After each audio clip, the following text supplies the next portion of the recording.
नमस्कार, news for nation देख रहे हैं आप। मैं हूं रश्मि श्रीवास्तव आपके साथ। बिहार में लगातार हो रही बारिश की वजह से तापमान में गिरावट जरूर आई है, लेकिन बिहार का राजनीतिक तापमान उबाल पर है।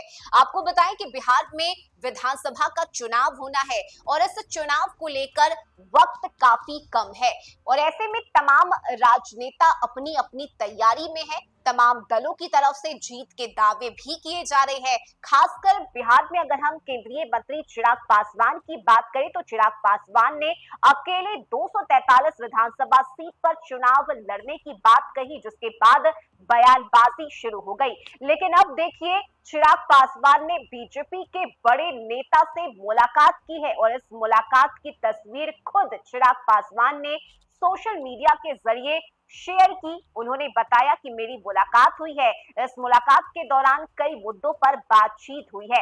दरअसल आपको बताएं कि चिराग पासवान ने भाजपा अध्यक्ष जेपी नड्डा से मुलाकात की और इस मुलाकात के दौरान कई मुद्दों पर बातचीत हुई है। ये तस्वीर देखिए जहां चिराग पासवान जेपी नड्डा से मुलाकात कर रहे हैं। उन्होंने पटना के एक निजी अस्पताल में हत्या के अभियुक्त की हत्या के बाद कानून व्यवस्था की स्थिति को लेकर जहां एक तरफ बिहार सरकार पर निशाना साधा, समझा जा रहा है कि दोनों ही नेताओं ने बिहार के राजनीतिक हालात पर चर्चा की, लेकिन बैठक के डिटेल पर कोई आधिकारिक बयान नहीं आया है। बिहार में कुछ ही महीने बाद विधानसभा का चुनाव होना है। चिराग पासवान ने एक्स पर पोस्ट किया कि राज्य में कानून व्यवस्था की स्थिति गंभीर चिंता का विषय बन गई है, क्योंकि रोजाना हत्याएं हो रही है। अपराधियों का मनोबल आसमान छू रहा है और पुलिस और संपूर्ण प्रशासन की कार्य प्रणाली समझ से परे है। चिराग पासवान ने सोशल मीडिया एक्स पर लिखा कि बिहार में कानून व्यवस्था आज एक गंभीर चिंता का विषय बन गई है। प्रतिदिन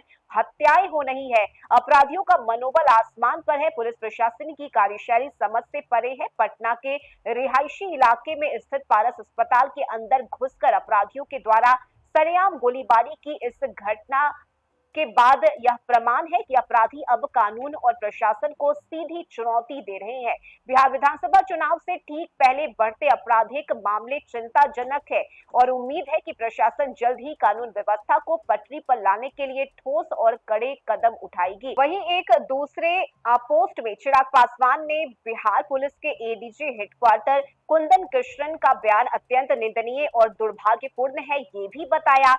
हाल ही में बिहार में चिराग पासवान ने कानून व्यवस्था की स्थिति के कटु आलोचक बन गए हैं और बिहार में भाजपा जदयू गठबंधन सत्तारूढ़ में है। चिराग पासवान की पार्टी उसका सदस्य है। माना जा रहा है कि युवा नेता चिराग का निशाना नीतीश कुमार पर है, जिसके साथ उनके लंबे समय से असहज संबंध रहे हैं। जदयू अध्यक्ष नीतीश कुमार राज्य के मुख्यमंत्री हैं और उनके पास गृह विभाग का भी प्रभार है।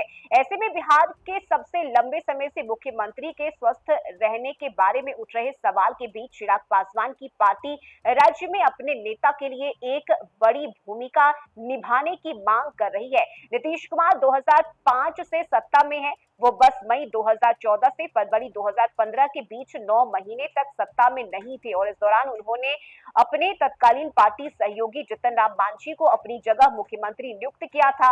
बिहार में अक्टूबर और नवंबर में विधानसभा का चुनाव होना है, लेकिन इस चुनाव से पहले इस मुलाकात को काफी अहम माना जा रहा है। कहा यह जा रहा है कि चिराग पासवान ने अपनी बातों को जेपी नड्डा के सामने रखा है। जो जानकारी सामने आ रही है उसके मुताबिक कहा तो ये भी जा रहा है कि लॉ एंड ऑर्डर को लेकर और बिहार में बिगड़ती कानून व्यवस्था को लेकर चिराग पासवान काफी चिंतित हैं और यही वजह है कि कई ऐसे मुद्दे रहे जिस पर चिराग पासवान ने जेपी नड्डा से मुलाकात में बातचीत की है। खासकर देखिए, लगातार हो रही बिहार में हत्या और लूटपाट की घटना को लेकर चिराग पासवान मुखर होकर अब मीडिया के सामने और सोशल मीडिया के जरिए अपनी बातों को रख रहे हैं और नीतीश कुमार से उनकी नाराजगी भी अब खुलकर दिखने लगी है। ऐसे में इस मुलाकात के क्या मायने हैं और आगे इसका कितना असर होगा, ये समय के साथ पता चलेगा। लेकिन फिलहाल देखिए, जेपी नड्डा से चिराग पासवान की मुलाकात को कई मायनों में अहम माना जा रहा है और कहा यह भी जा रहा है कि चिराग पासवान ने इस दौरान कई ऐसे मुद्दे रहे जिस पर बातचीत की।